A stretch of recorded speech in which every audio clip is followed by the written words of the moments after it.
Hello everyone, आज हम पढ़ेंगे क्लास थर्ड की हिंदी की बुक का पाठ 11 जब मुझको सांप ने काटा। ठीक है।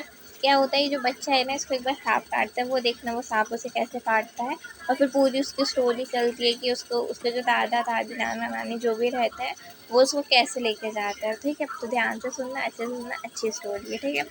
एक दिन मैंने अपने अहाते में एक छोटा सा सांप रेंगते देखा। एक दिन उन्होंने अपने अहाते में, जो बच्चा है उसने अपने अहाते में एक छोटा सा सांप रेंगते देखा। वह धीरे धीरे रेंग रहा था। मुझको देखते ही वह भागा और वहाँ पर पड़े नारियल के खोल में घुसकर छिप गया। मैंने पत्थर पर टुकड़ा उठाया और उसको नारियल के खोल का मुंह बंद कर दिया। उसे लेकर मैं नानी के पास दौड़ गया। ठीक है।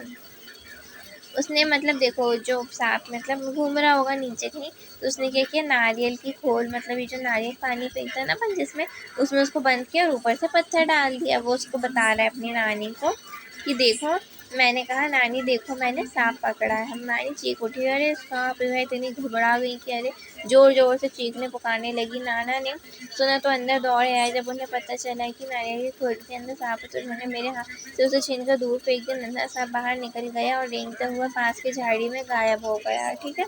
मतलब वो उनने उसने जो नाना थे उनको जब पता चला कि इसके अंदर वो है सांप है, उनने क्या किया, दूर जाके फेंक दिया, तो वहाँ पे वो रेंगता हुआ कहीं और चला गया। नाना ने मुझसे कहा खबरदार फिर कभी जो है इसके पास मत जाना, सांप बहुत खतरनाक होता है। ठीक है, ऐसा बोला। इसके नाना ना फिर उसको लेके भगे, ये नाना नानी इसके। ठीक है। उसी दिन शाम को मैं एक बर को पकड़ने की कोशिश कर रहा था कि उसने काट लिया। बड़ी ज़ोर से दर्द उठा।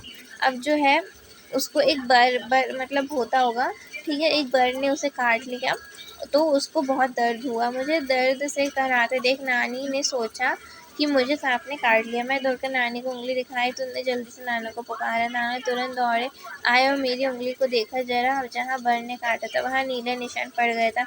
वह चट मुझे गोद में उठाकर बाहर भागे। बाघ और धान के खेतों को पार करके भागते भागते वह अपने घर से दूर एक छोटी सी झोपड़ी के सामने जाकर रुके। वहाँ पहुँचते ही उन्होंने आवाज़ लगाई। ठीक है, देखो उनका उपचार चलेगा ये। वहाँ एक बूढ़ा आदमी बाहर निकला।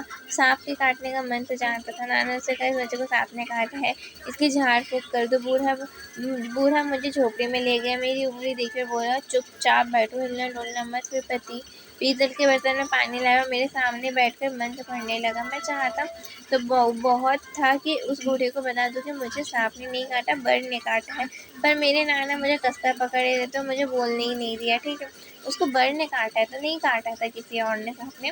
ठीक है, लेकिन तब भी उसको बोलने नहीं दिया जा रहा था। उसका नाना तो उसको ऐसे कसकर पकड़ बैठे थे कि वो कुछ बोल भी नहीं सकता था। जैसे ही मैं कुछ कहने को मुंह खोलता वह डांट कर कहते, चुप चुप।